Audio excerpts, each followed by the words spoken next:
I'm Jancy, I'm a photographer and a Binondo heritage advocate.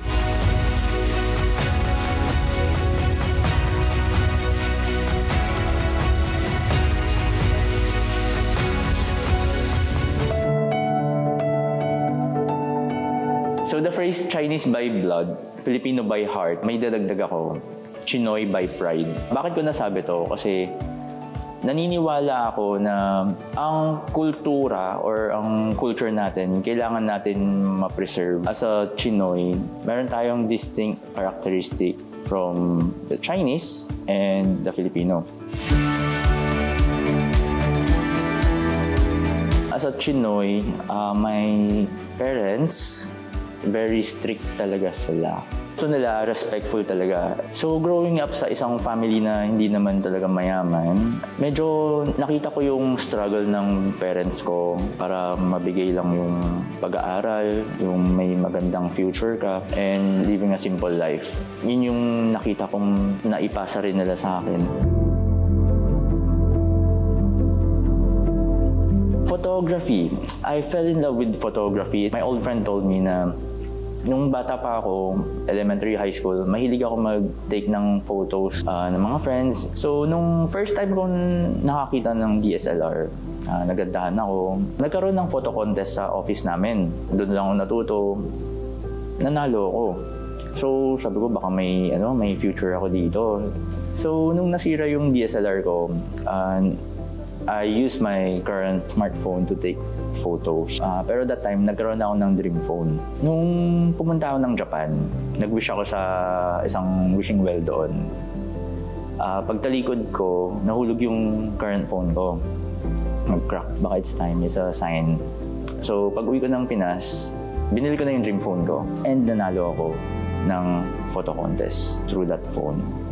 It's my first time winning a international contest.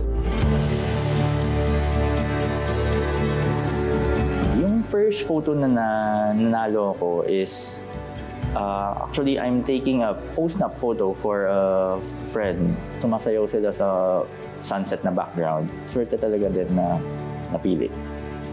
Yung second time naman na nanalo ako is yung tinatawag na moonbird. So nasa Australia ako noon, sunset. And then may nakita akong ibon. Hinahabol ko. Lumapit ako to take different angles hanggang sa na-perfect ko nga na yung bird na sa likod niya, yung moon. Hindi ko naman expect na mananalo. Sobrang nakaka-proud. Una, nakaka-proud. Second, nakaka-motivate na to do more. Kaya ko pala. Bale, sa ngayon may display yung photos ko, may exhibit yung photos ko sa Manila Clock Tower Museum. Aside from Manila Clock Tower Museum, meron din sa Ramada Hotel. Actually, binebenta yung postcard ko doon sa Ramada Hotel sa bagong Manila Chinatown Information Center. Kung mapapansin nyo, yung mga photos ko medyo more on Binondo side, Binondo tourism side, Binondo daily life. Kumukuha ko ng mga pictures na nakikita kong interesting, and then pinapromote ko din kasi ang Binondo since taga dito ako, pinapromote ko yung ganda ng lugar ko. As a local from Binondo, I'm very proud of our culture. Pagpasok mo pa lang ng Chinatown, makikita mo na yung largest arch in the world, yung mga dragon lamp. Makikita mo, para kang transport sa ibang lugar. So, very distinct ang lugar natin dito sa Binondo. Actually, this is one of my works na went viral. The photo of Binondo Church using a mobile phone. Dito sa photo na to, nung pinost ko is, it was an update for the first quarter of Binondo. Kinuwento ko dun sa post na yun kung ano na yung nangyayari dito sa Binondo, na maraming mga turistang dumadayo since nung nag-Chinese New Year, nagtuloy-tuloy yung mga dagsaan ng tao.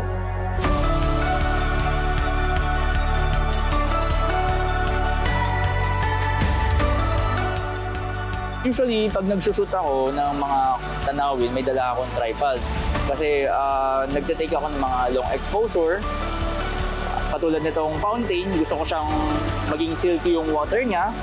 So, kailangan natin mag long exposure. Okay, so kapag nagsushoot ako ng landscape using mobile phone or anything, nagdadala talaga ako ng tripod. Dahil may mga chances na mag long exposure tayo para wala siyang camera shake. So, stable siya. Katulad nito, kapag sinut kasi natin ng normal, makikita nyo, kuhang-kuha yung mga tubig. So, sharp siya, di ba? Mga droplets. Pero pag ginamitan natin ng long exposure, pag tinignan nyo yung photo, silky yung water niya.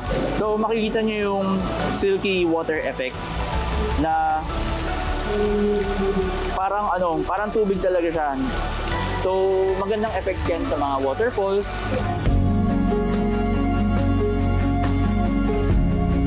So, aside from mobile photography, gumagamit din tayo ng mirrorless.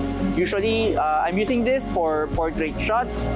Ginagamit rin natin to for mga landscape. Usually, number one rule, don't take photos of the poor na nagmukha talaga silang poor. That's tourism.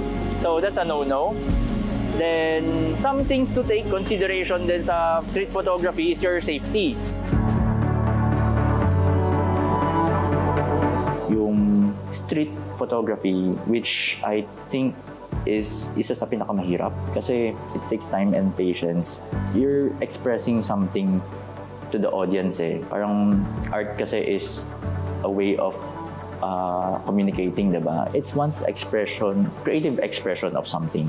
Sa mga kabataan na gustong matuto ng photography or aspiring na maging photographer, first is alamin mo muna kung anong gusto mo. Practice your eyes. Tumingin ka sa mga works ng mga magagaling na photographers. Alamin mo kung anong genre yung gusto mo. Then, solidify mo. Kumbaga, i-master mo yung genre na yun para mabigay mo yung best mo out of it. Kaya ng lahat na mag-take ng photo as long as you want, as long as you have the camera, regardless kung phone man yan or talagang camera, kaya nyo.